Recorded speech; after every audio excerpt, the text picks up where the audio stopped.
Fait que j'aimerais, si vous avez la possibilité de le faire, sinon c'est pas grave, vous pouvez déjà peut-être vous asseoir et vous fermer les yeux. Et même si vous faites autre chose en même temps, il y a une technique de respiration que je vais partager avec vous. J'ai appris ça avec Rick, comment il s'appelle déjà? Rick Smith, qui est un conférencier à travers le monde, qui est à Bali ici en ce moment. Et j'ai fait une belle conférence avec lui il y a une semaine. Il nous expliquait un petit peu l'amour inconditionnel. Et comment l'amour inconditionnel, c'est pas ce qu'on pense. Puis il nous expliquait une belle technique de respiration qui consiste à respirer derrière son cœur. Et en même temps qu'on faisait la respiration, il nous expliquait que on pouvait juste commencer à avoir une approche ou une posture plus passive à la vie. De ne pas essayer de manifester les choses, de ne pas essayer d'aller vers les choses, mais de plutôt laisser les choses venir à soi. De laisser la vie venir à moi. De laisser mes accomplissements s'installer en moi. Se montrer devant moi, dans ma vie. Et tout ce qu'il disait faisait beaucoup de sens à plein de choses que j'ai appris sur comment fonctionne la vie en général. Donc c'était comme une manière de mettre en pratique un point de vue, un comportement, une attitude envers la vie.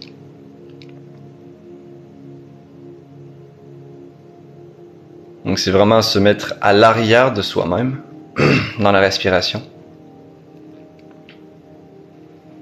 et laisser la vie entrer en nous. Laisser les choses se placer en nous.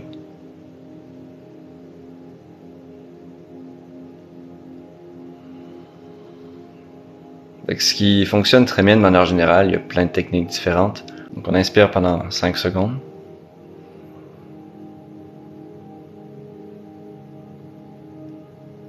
Et puis on garde à l'intérieur, sans expirer, pendant un autre 5 secondes.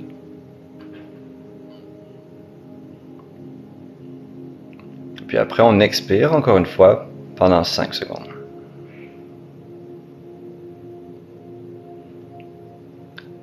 Il y a beaucoup de méditations qui vont commencer par la respiration parce que c'est le moyen le plus direct et le plus efficace pour changer sa physiologie et avoir un impact direct sur notre esprit, sur l'agitation mentale, sur comment le cerveau va réagir à ce qui est en train de se passer.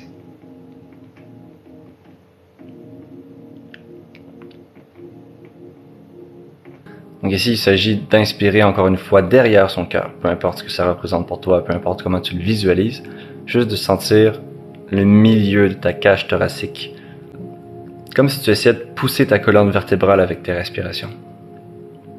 Donc ton dos, vraiment à l'arrière de ton dos, avec les respirations.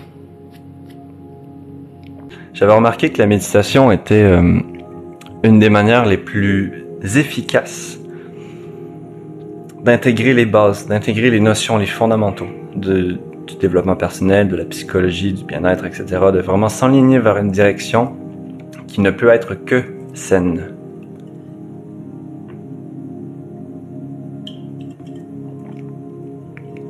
Il y a des lois du développement, tout comme il y a des lois qui dirigent l'univers, qui dirigent la vie dans laquelle on vit.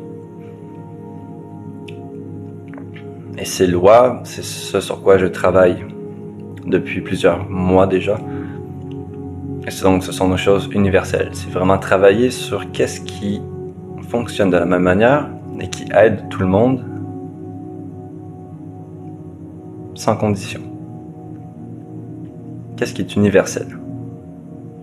Est-ce que donner un conseil qui va aider seulement une personne selon une condition et selon un état d'être et selon un certain niveau de développement, ça m'intéresse. Un peu, mais moins. La gratitude, c'en est un des points justement qui ne peut que aider toute personne qui se lance dans une pratique, qui se lance dans un exercice ou dans une prise de conscience ou dans un... C'est juste de remettre à la conscience un petit peu plus souvent sa gratitude. Après, ça dépend aussi comment est-ce qu'on comprend la gratitude. Donc là, je vais refaire la respiration juste pour commencer bien comme il faut. J'inspire 5 secondes, on garde 5 secondes et on expire 5 secondes. Je vais juste compter les 3 fois au lieu de compter les 5 secondes. On commence.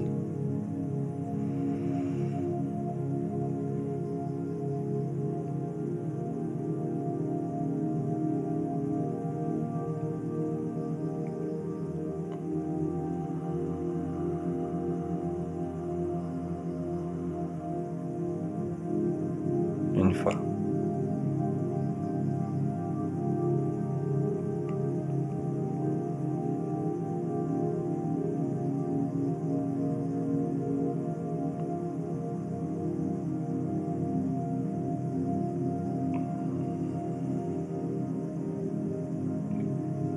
Deux fois.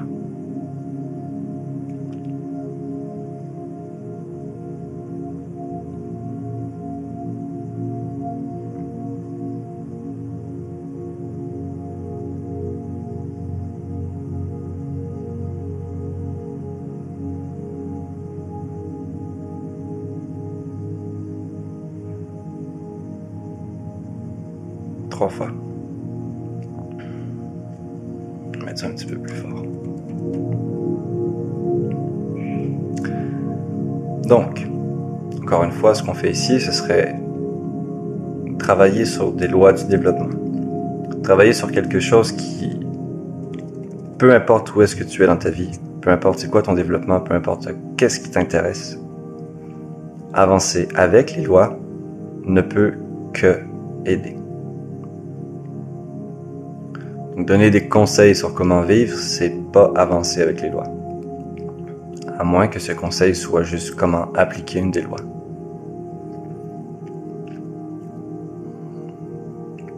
Donc la gratitude, je dirais que c'est pas une loi du développement.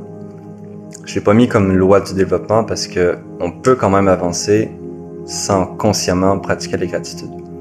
Ça peut être quelque chose qui va venir de manière naturelle pour certains, ou ça peut être quelque chose qui, si tu ne travailles pas, ça va pas forcément te bloquer. Donc ce que je considère une loi du développement, c'est que si tu avances avec, ça coule, ça flow, tout est facile. Et si tu vas contre, si tu ne la respectes pas, alors tu vas avoir de la difficulté. De ce que j'ai observé aujourd'hui, il n'y a pas vraiment de difficulté au fait de ne pas pratiquer la gratitude. C'est juste le plus grand bonus, je pense, que tu pourrais ajouter à ta vie. Comme la spiritualité, pratiquer toute forme de spiritualité comme ce qu'on fait ici, c'est pas vraiment négatif de ne pas le faire. Mais c'est un extrêmement gros bonus de le faire. Donc on va parler des lois un petit peu après, mais on va commencer avec la gratitude. Ce que Bob Proctor, dans la formation que je suis en train de suivre, suggère avec comment elle s'appelle? Gallagher, Madame Gallagher. Ils vont suggérer de faire une liste des 10 choses pour lesquelles tu as de la gratitude aujourd'hui. Pas forcément aujourd'hui, mais les 10 choses pour lesquelles tu as de la gratitude ou tu as envie d'avoir de la gratitude. Ça veut dire soit dans ton présent ou dans ton futur. Mais de toujours avoir une approche axée sur le présent. Donc même si dans le futur, tu veux te sentir bien, tu veux avoir une certaine forme d'abondance dans ta vie, ou tu veux être en relation dans un environnement sain, ben, ce serait vraiment de avoir la gratitude parce que tu l'as aujourd'hui. Dans le sens où si tu es capable de l'imaginer, si tu es capable de le visualiser, et si tu es capable de ressentir la gratitude pour cette idée que tu as d'un futur éventuel, ça veut dire que ça existe déjà. Ça ne s'est juste pas encore manifesté, entre guillemets, dans le monde extérieur. Mais si tu es capable de le voir dans ta tête, de le ressentir, dans ton monde à toi, ça existe déjà. Et plus tu vas pratiquer le fait de voir cette chose, de ressentir cette chose, même si elle n'est pas encore arrivée, ça veut dire de justement suivre une des lois du développement qui est de travailler depuis l'intérieur vers l'extérieur. Ça veut dire que tu penses à ce que tu veux, tu génères quelque chose en toi qui va dicter ce qui va sortir de toi. Tes paroles, tes actions, ta manière de penser, ta manière d'interagir avec les gens. Donc tu génères en toi ce que tu veux voir à l'extérieur. Ce que tu veux voir même à l'intérieur comme résultat futur.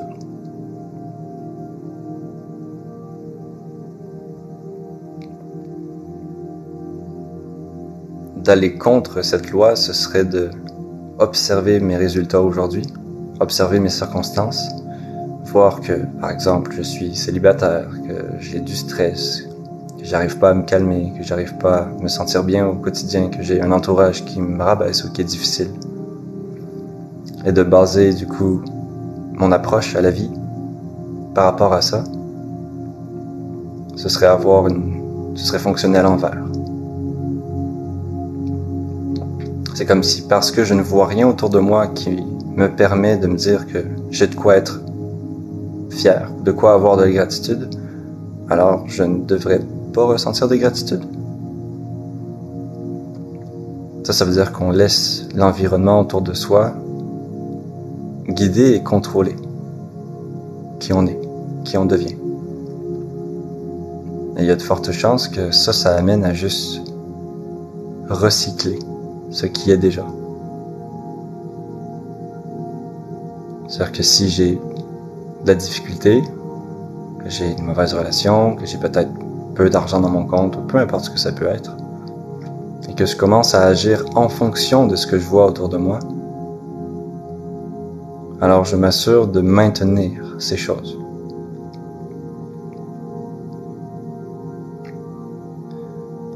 Là ici, il s'agirait de faire une distinction qui fait partie des lois du développement, une des plus importantes, de distinguer la réaction de la réponse.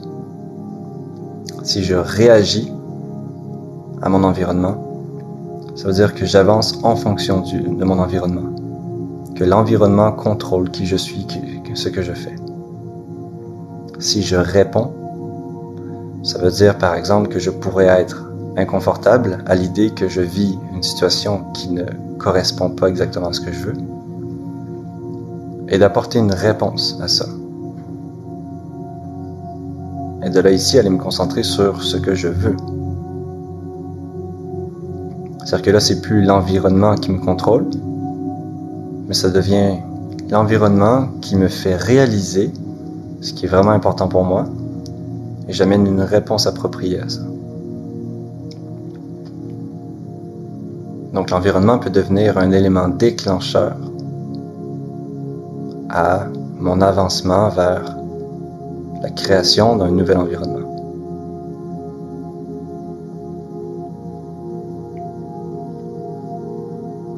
Encore une fois, ici, j'utilise pas les mots au hasard. Je n'ai pas dit la création d'un environnement pour rien, parce qu'on ne change pas son environnement. Tu peux le faire si tu veux. Ce serait une posture assez dictatoriale, je pense. Mais ce qui serait peut-être plus sain et plus viable sur le long terme, ce serait au lieu d'essayer de changer la vie dans laquelle tu vis, d'essayer de changer les gens autour de toi, essayer de changer ce qui se passe autour de toi. Il s'agirait plus de créer un modèle de vie qui rendrait celui qui est en train de vivre obsolète.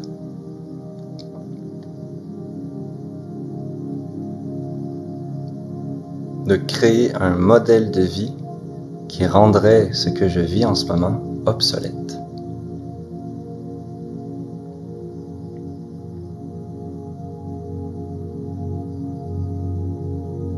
Ça pourrait être par exemple que si, à mon travail, les gens autour de moi me frustrent, me fâchent, que j'ai peu de patience, qu'à chaque fois je stresse parce que il y a trop de tâches à faire et que les gens ne respectent pas mon temps et qui me donnent toujours plus de travail. C'est comme s'ils essayaient de m'exploiter à travers mon travail parce que j'ai pas eu l'habitude de poser mes frontières ou que je n'ose pas ou alors que je veux être accepté. Créer un modèle qui rendrait celui-ci obsolète, ce serait faire de mon mieux pour utiliser tout le temps libre que j'ai pour me ressourcer, en premier. Ça veut dire que dès que je rentre chez moi, je pourrais, au lieu de sauter sur la télévision, ou au lieu d'aller sur les journaux, sur mon téléphone, ou écouter de la musique ou jouer à un jeu, je pourrais essayer de prêter attention à qui je suis.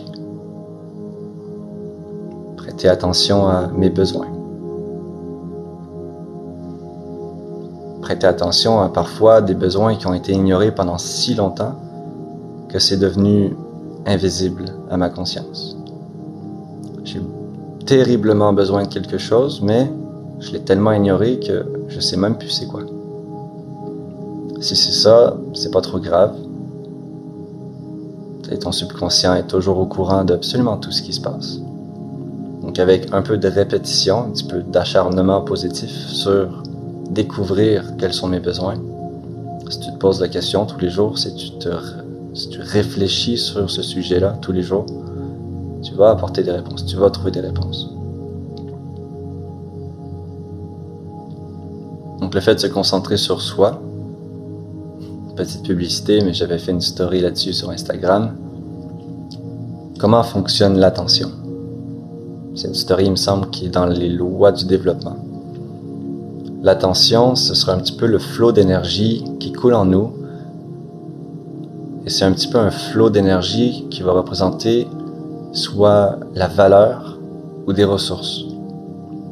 C'est-à-dire que si ce flot d'énergie, par mon attention, je l'envoie vers quelqu'un, je vais soit donner de la valeur à cette personne, ou je vais lui donner des ressources.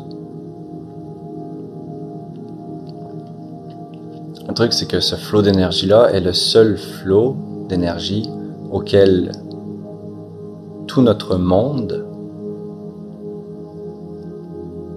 peut avoir accès. Ça veut dire que moi et mon entourage ne peut avoir accès qu'à ce flot d'énergie. Chaque personne a accès à son propre flot d'énergie. Mais si je dirige mon flot d'énergie vers une autre personne, par défaut, je ne le dirige pas vers moi.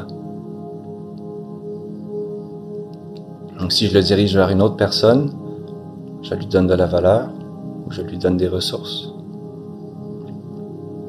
C'est pour ça que tous les médias, tous les réseaux sociaux se battent et dépensent des millions en marketing pour avoir ton attention. Parce que plus ils auront ton attention, plus ils auront de ressources ou de valeur. Les réseaux sociaux qui ont le plus de valeur dans le monde sont ceux qui reçoivent le plus d'attention. Et ça leur donne naturellement beaucoup de ressources.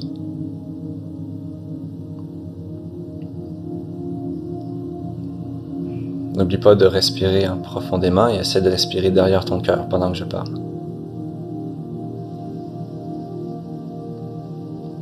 Donc ici, pour ne pas trop m'égarer, se porter de l'attention à soi-même, c'est se donner des ressources ou de la valeur d'une des manières les plus précieuses au monde. Dans le film de la prophétie des Andes, ils illustrent très bien le concept que de transmettre cette énergie de manière positive, de donner des ressources intentionnellement à une personne, de donner son attention à une personne, par amour ou avec amour, ça va lui donner des ressources, ça va lui donner de l'énergie. Mais que si cette personne utilise sa même source infinie de ressources, qu'elle le dirige vers toi par amour, qu'elle donne son attention, alors ta quantité de ressources grandit. Et que donc, avec ta source infinie, tu peux nourrir quelqu'un qui va te nourrir en retour. Donc vous vous nourrissez et vous grandissez en ressources tous les deux. C'est-à-dire qu'au lieu d'épuiser tes ressources à les diriger vers quelqu'un, tu donnes tes ressources vers quelqu'un qui lui aussi donne des ressources envers toi.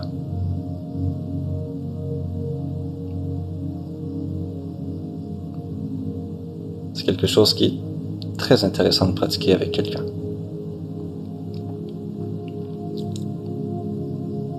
Donc ça, c'est dans le meilleur des mondes de ce que j'appellerais une relation saine.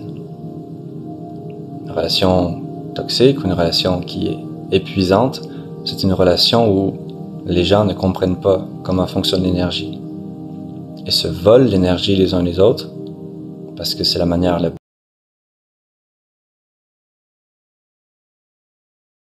plus facile d'en avoir. Ou alors c'est juste qu'on a oublié qu'on était capable de se donner soi-même cette ressource. Donc pour revenir à cette idée, à cette métaphore de la personne qui est au travail et qui a de la difficulté et qui souhaite changer son environnement, mais qui a compris que ce n'est pas changer l'environnement qui va être le plus efficace, mais plutôt de créer un modèle qui va rendre l'environnement tel qu'il est obsolète à son style de vie. Cette personne, en construisant des ressources, en travaillant sur elle-même, en se ressourçant, en se donnant de l'attention et en appliquant des soins pour tous les besoins qu'elle va pouvoir ramener à la surface. Alors cette personne va arriver au travail, à l'environnement de travail avec beaucoup plus de ressources, beaucoup plus de force, de capacité pour faire face à tous les challenges, tous les défis. Et si cette personne a suffisamment pris soin d'elle-même, elle pourra même transmettre ses ressources, cet amour, cette compassion envers ses camarades, envers ses collègues.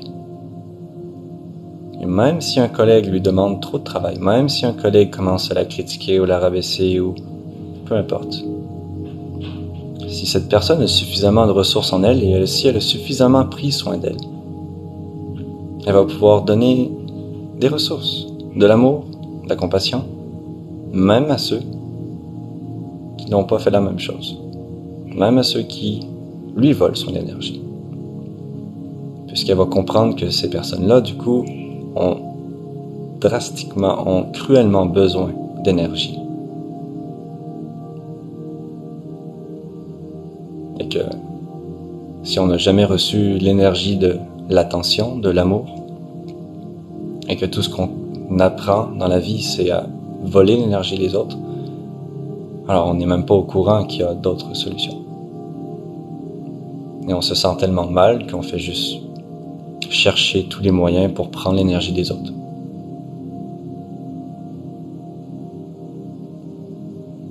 Donc quand on donne cet amour à une personne qui ne nous donne aucun amour, ou en tout cas n'a pas l'air de donner aucun amour, on lui fait sûrement un des plus beaux cadeaux qu'elle puisse avoir.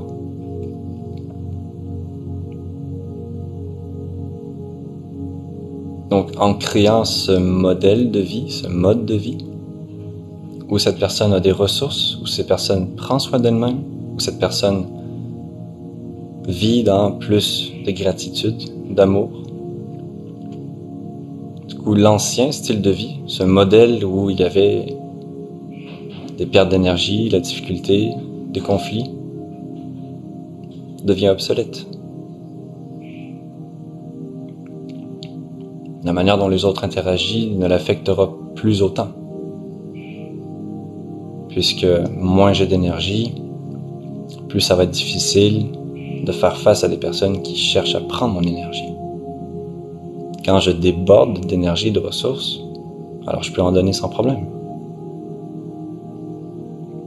Toujours prendre soin de soi avant les autres, pour mieux prendre soin des autres par la suite.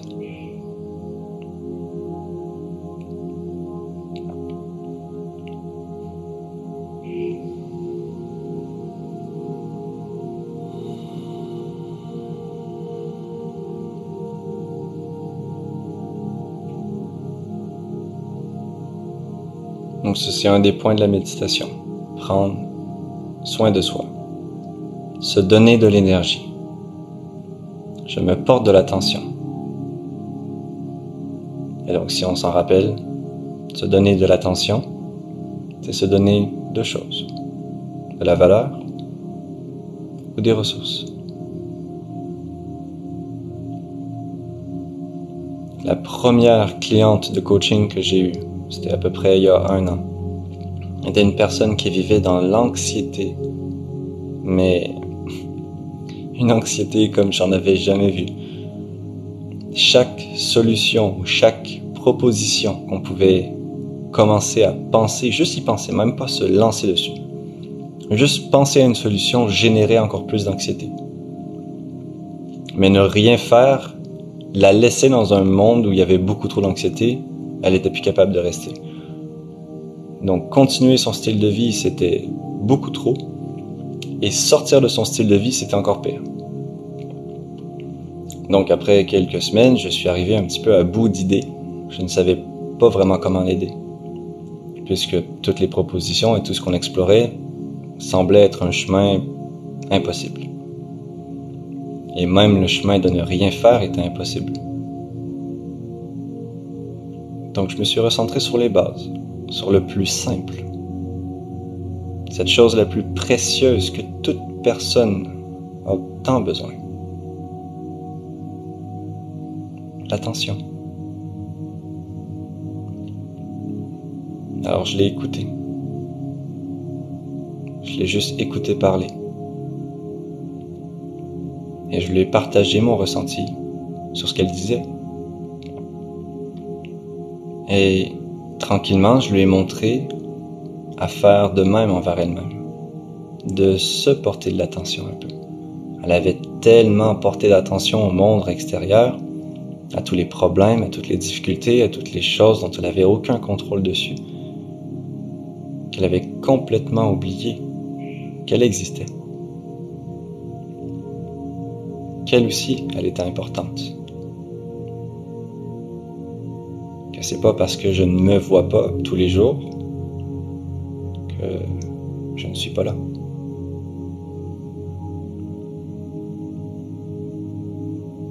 C'est pas parce que je vois le monde à travers mes yeux que personne n'observe à travers mes yeux. Je ne suis pas ce que je vois. Je suis l'observateur qui peut prendre conscience de ce que je vois. Et prendre soin de cet observateur, c'est prendre soin du pilote de mon vaisseau, qu'est le corps. Mais aussi prendre soin du corps en lui-même. Mon corps a des besoins. Mon esprit a des besoins.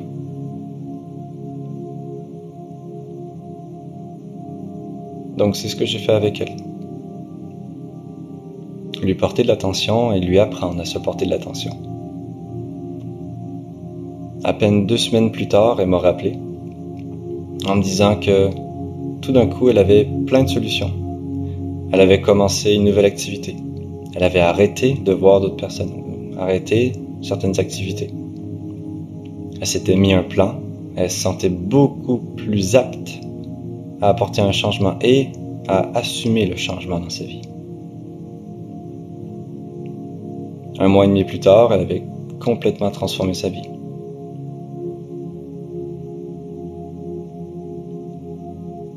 Simplement parce qu'elle a réappris à se donner des ressources, à se porter de l'attention.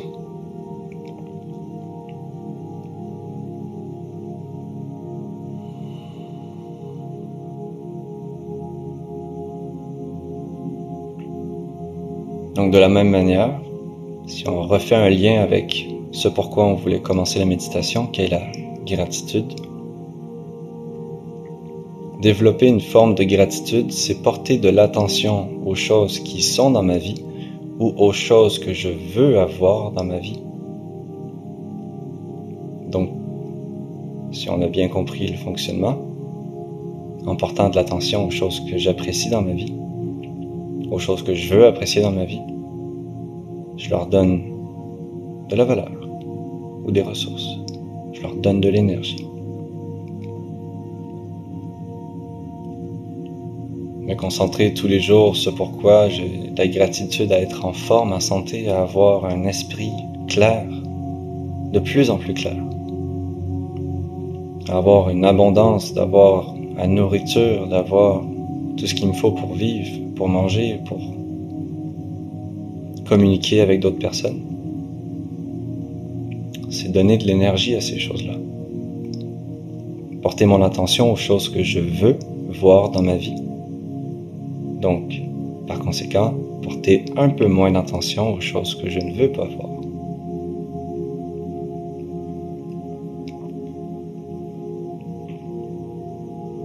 Ça commence peut-être à faire beaucoup de sens.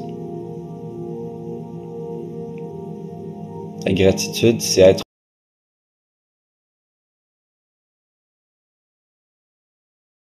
reconnaissant de l'existence d'une chose et de son impact positif dans notre vie. Je pourrais avoir de la gratitude envers TikTok pour pouvoir faire cette première méditation guidée. La gratitude envers YouTube pour pouvoir mettre cette musique qui porte une ambiance peut-être sacrée ou personnelle au message.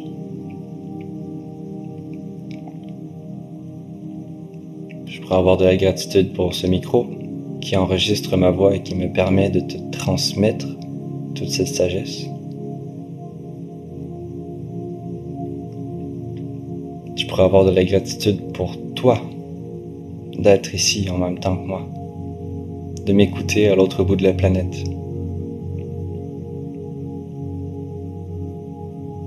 Avoir de la gratitude parce que tu peux m'écouter. Peut-être même avoir de la gratitude parce que tu me portes de l'attention. Tu me donnes des ressources en ce moment en m'écoutant. Tu me donnes de la valeur. Alors, merci à toi.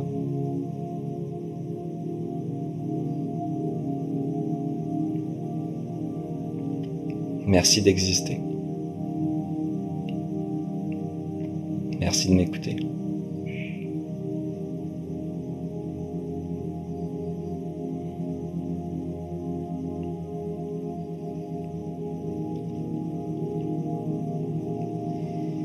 Et plus on pratique la gratitude, et plus on va aller voir dans les choses simples de la vie. Plus on va se rendre compte que chaque petite chose a un impact positif dans notre vie. Je peux avoir de la gratitude que le soleil s'est levé le matin. Oui, peut-être que ça fait 25 000 fois que je le vois se lever. Et pourtant, c'est pas pour autant que je devrais le prendre comme acquis. Les Égyptiens l'avaient bien compris. Ils ont apporté tellement de gratitude et de reconnaissance en ce soleil qu'ils ont mis des dieux derrière le soleil.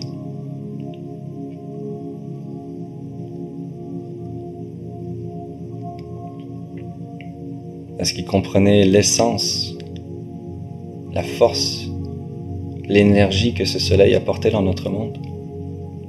À quel point c'est grâce à ce soleil que je vis ici maintenant, que les plantes grandissent, que l'eau s'évapore, que la pluie tombe.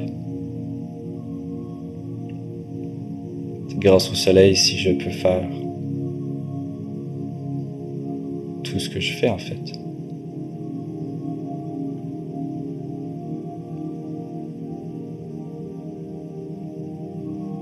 Alors quand on y pense vraiment plus dans la profondeur des choses, chaque élément du monde, combiné ensemble, crée le monde dans lequel je vis, qui me permet de vivre.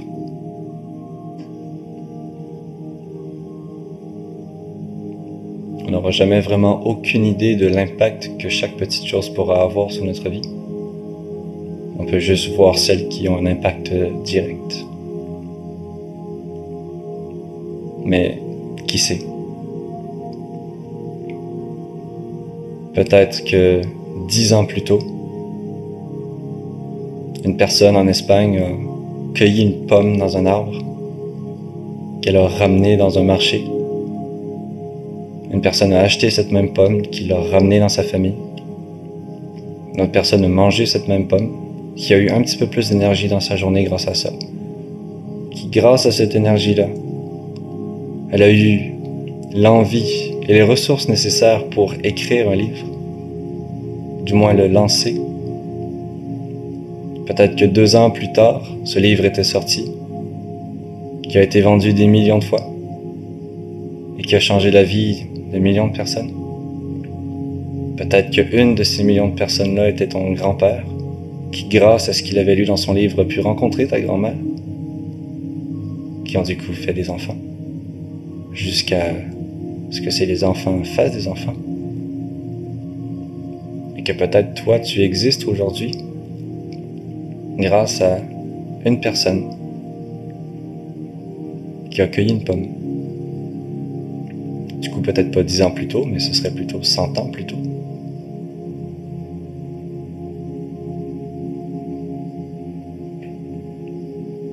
Le monde fonctionne d'une manière si parfaite, si chaotique, si complexe, qu'il y a des milliards de choses à laquelle on peut rattacher les gratitudes.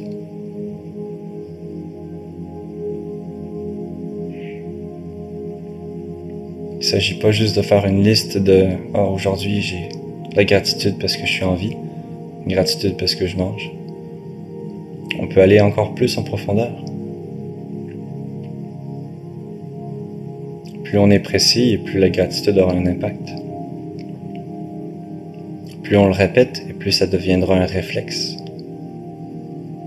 Plus ça deviendra un réflexe et plus on va avoir cette habitude de porter notre attention vers les choses qu'on aime et qu'on veut.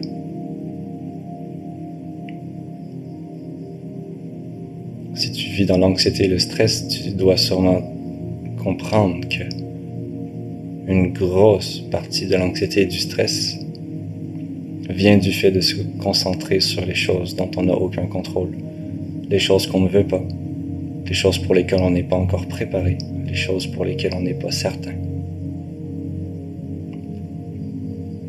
Si je me concentre sur tout ce que je peux faire, ce que je veux faire, ce que je veux avoir, comment je vais l'avoir, on se concentre sur soi.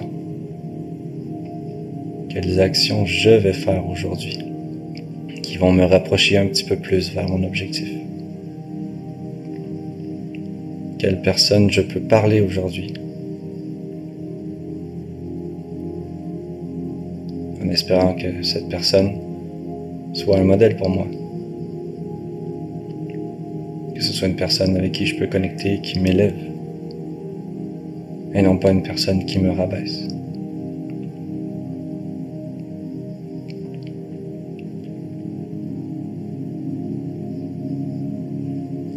Quelle nouvelle habitude je pourrais développer aujourd'hui, maintenant, commencer dès maintenant, en sachant que ça m'enligne avec les lois du développement, pour m'assurer de créer des fondations qui ne peuvent que m'amener vers quelque chose de plus sain et de plus aligné pour moi.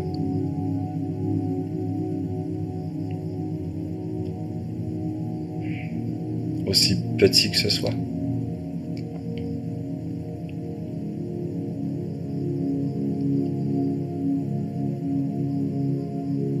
Pour ceux qui sont nouveaux à tout ça, la plus simple chose qui a eu le plus d'impact dans ma vie, ça a été juste d'acheter les 4 accords Toltec, de lire les 4 accords Toltec. D'habitude, je lis un livre en 2 mois. Les 4 accords Toltec étaient tellement simples et intuitifs à lire que ça m'a pris 1 semaine. C'est très simple. Et pourtant, ça peut prendre des années à maîtriser. Parce que dans les accords Toltec, il vient vraiment chercher la source, les fondations. Et donc si on se concentre à travailler sur ces 4 simples fondations, on s'assure un développement de soi qui s'axe vers la libération du soi, la libération du mental, sortir du monde de la souffrance, comprendre dans quel monde on le vit, comprendre le monde des autres, comprendre ce qu'est d'être un artiste de l'esprit, un Toltec.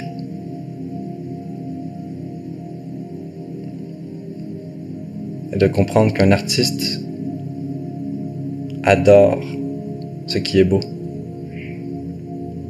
Et un artiste va créer ce qu'il adore. Alors si je suis un artiste de l'esprit, c'est que je veux faire de mon esprit un endroit magnifique, dans lequel vivre est un paradis, tel que j'aurais envie d'y inviter toute personne que je rencontre.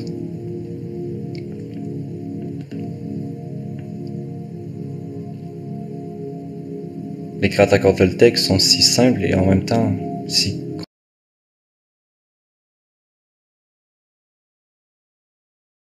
complexes qu'on n'a pas du tout besoin de comprendre quoi que ce soit pour juste voir à quel point ça a un impact dans notre vie. Les mettre en pratique, s'entraîner, les comprendre, est sûrement une des choses les plus simples que tu puisses commencer à faire, qui aurait un des plus grands ou un des plus gros impacts positifs dans ton alignement vers un style de vie beaucoup plus sain. Toujours avoir une parole impeccable envers toute personne, sans oublier que je suis une personne et que la manière dont je me parle est sûrement une des choses les plus importantes auxquelles il faudrait que je fasse attention. D'être toujours là pour moi, je me soutiens, je m'encourage, je me donne de l'amour, je me pardonne, je me comprends, je m'aide. Je suis là pour moi quand j'en ai besoin, tout comme je serai là pour un ami, pour un enfant, pour un bébé. Je me parle de manière positive quand je suis en difficulté, tout comme je parlerai à un meilleur ami, un bébé ou un enfant, quand il est en difficulté.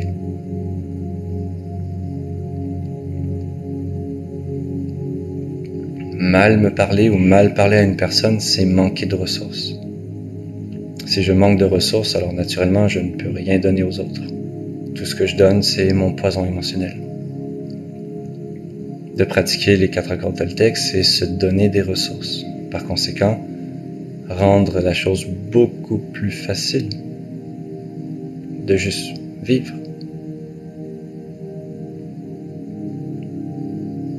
Ne rien prendre personnellement. Toute cette quantité d'énergie qu'on perd à penser qu'on est au centre du monde.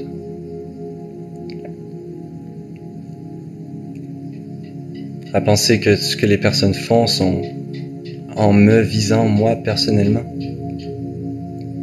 Ça démontre aussi à quel point on a de la confusion dans le monde, à quel point on est confus, à quel point c'est flou pour nous de distinguer ce que je fais de qui je suis.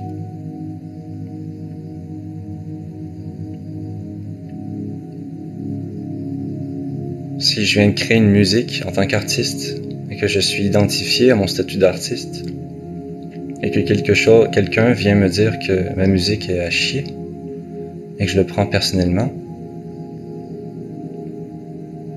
ce serait comme dire que si la musique est à chier, alors je suis à chier. Et ça, c'est avoir énormément de confusion sur la réalité des choses. Je suis bien plus que ce que je fais. Je suis bien plus que mes habitudes, que mes comportements, que ce que je dis, que mon métier, que mon statut.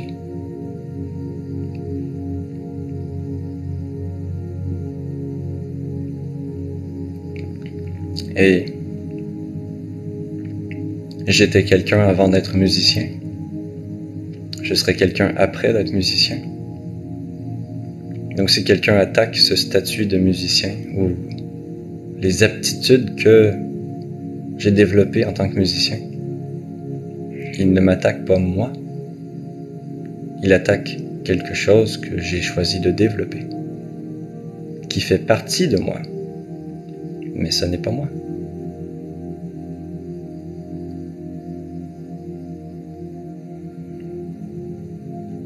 Alors de ne rien prendre personnellement, c'est comprendre, avoir un peu plus de clarté sur ce qu'est la vérité, De comprendre aussi que chaque personne vit dans son propre monde, avec ses propres limites, ses propres goûts.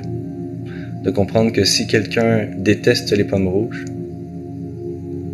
et que moi j'aime les pommes rouges, si la personne vient me dire qu'elle déteste les pommes rouges, est-ce que je devrais être fâché? Est-ce que je devrais être gêné? Est-ce que je devrais me sentir mal? Non. C'est son goût personnel. Elle a le droit de ne pas aimer les pommes rouges. Tout comme elle a le droit de ne pas aimer ma musique. Tout comme elle a le droit de ne pas m'aimer moi. C'est exactement la même chose. Alors si je ne le prends pas personnellement, que la personne n'aime pas une pomme rouge, pourquoi est-ce que je devrais le prendre personnellement qu'elle ne m'aime pas moi? Prendre les choses personnellement, c'est avoir énormément de confusion dans la vérité des choses.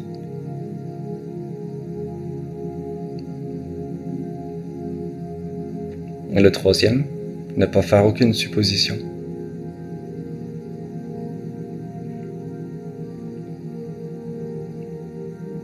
Plus de 95% des conflits que j'ai eus en relation étaient basés sur des suppositions. Je pense que la raison pourquoi l'autre personne a fait telle chose est blablabla. J'ai jamais cherché à confirmer pourquoi. J'ai jamais cherché à lui demander c'était quoi son intention. J'ai juste supposé que mon interprétation de ce qu'elle a dit, mon interprétation de ce qu'elle a fait, est la vérité.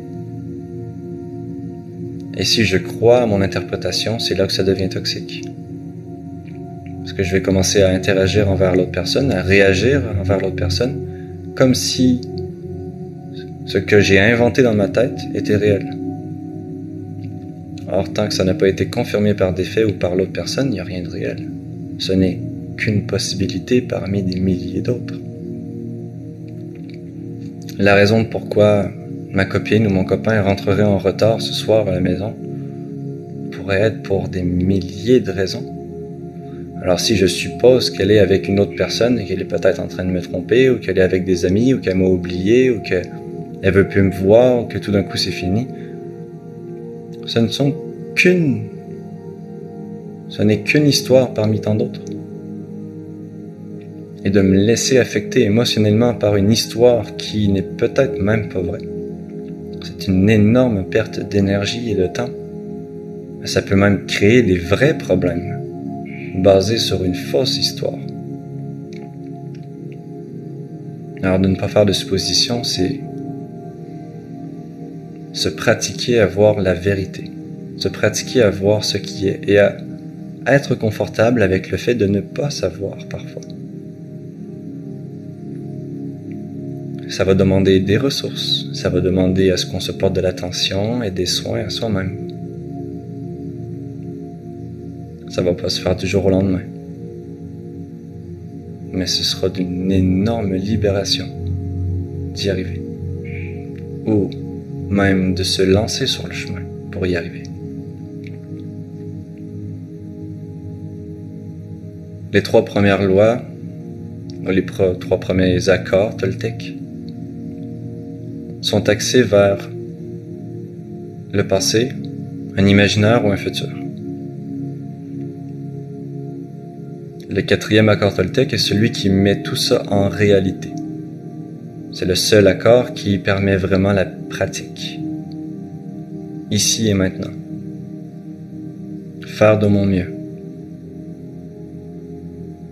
Faire de mon mieux aujourd'hui, maintenant, pour bien me parler, être bienveillant, bien parler aux autres. Faire de mon mieux ici et maintenant pour ne plus prendre les choses personnellement. Me rappeler pourquoi est-ce que c'est être dans un flou total de prendre les choses personnellement.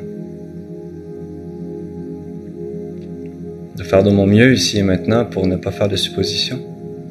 De comprendre que de gâcher peut-être une partie de ma journée pour une histoire qui, au final, ne va peut-être jamais exister. C'est peut-être pas nécessaire.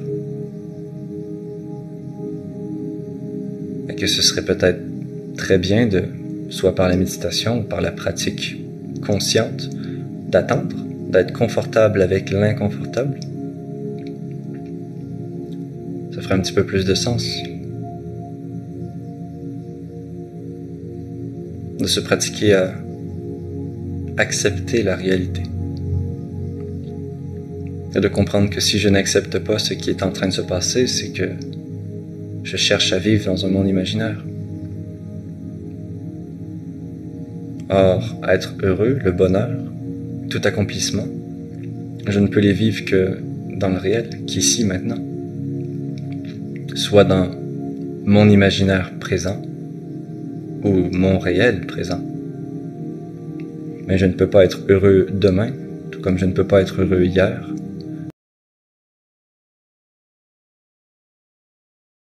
Je peux juste m'imaginer être heureux demain, ou me rappeler de mon bonheur d'hier. Mais tout ça va toujours être dans le but d'expérimenter des choses, ici et maintenant.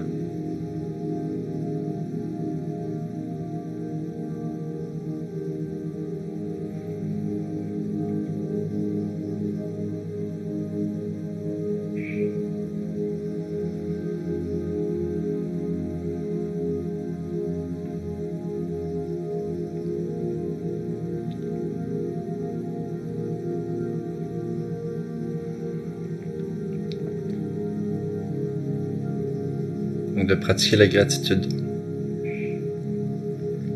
au quotidien. Même moi, je n'y suis pas encore. Et c'est ok. J'ai beau être coach, j'ai beau être tout ce qu'on veut. J'ai eu d'autres priorités. Et maintenant, j'ai envie de porter plus de priorités, de plus d'attention à la gratitude. Parce que je comprends de plus en plus son impact et son importance dans ma vie. Mais c'est pas parce que j'ai le statut de coach que je dois tout faire parfait.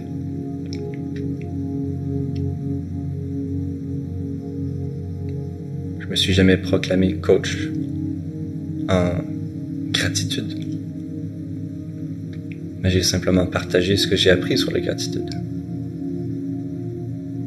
Et ce que je partage ici, c'est de ne pas s'auto-flageller, de ne pas être ce qu'on pense qu'on devrait être. C'est complètement parfait et ok de ne pas avoir atteint tout ce que j'aimerais avoir atteint. Tout ce que j'aimerais avoir atteint.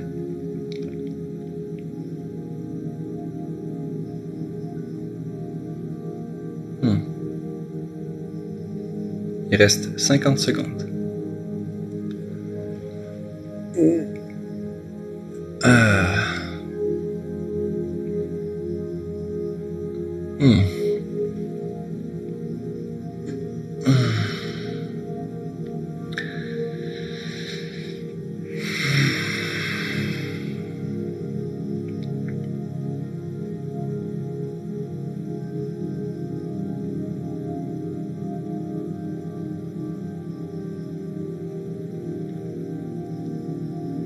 Merci à tous ceux qui m'ont écouté. Merci à tous ceux qui ont été présents. Merci de votre attention. Merci de votre présence. Merci d'exister.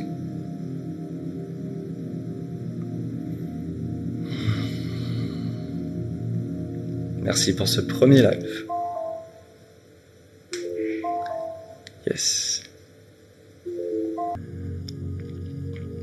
Donc de pratiquer cette méditation à respirer derrière son cœur, c'est pratiquer aussi cette pensée, cette philosophie de vie peut-être, à réfléchir à pourquoi est-ce que,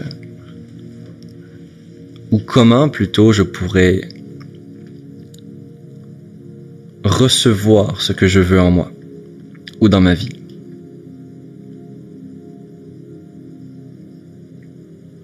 Et comment est-ce que je peux juste installer, ou construire, ou redesigner mon monde intérieur pour que ce que je veux veuille s'y installer. Si je souhaite l'amour pur et sain et magnifique et drôle avec quelqu'un, est-ce que j'ai en moi un environnement qui est propice à recevoir quelqu'un de drôle, de joyeux, de sain, plein d'amour? N'oubliez pas aussi, hein, il y a un challenge. Je vais faire une formation 30 jours pour sortir de la matrice. Ça va être gratuit, là. Je vais faire 30 vidéos pendant 30 jours sur TikTok. Là, je suis déjà en train d'éditer. Les 30 vidéos sont déjà filmées. Ça va sortir peut-être dans 1 ou 2 semaines. Donc, c'est vraiment le temps que j'édite tout, que j'ai tout préparé.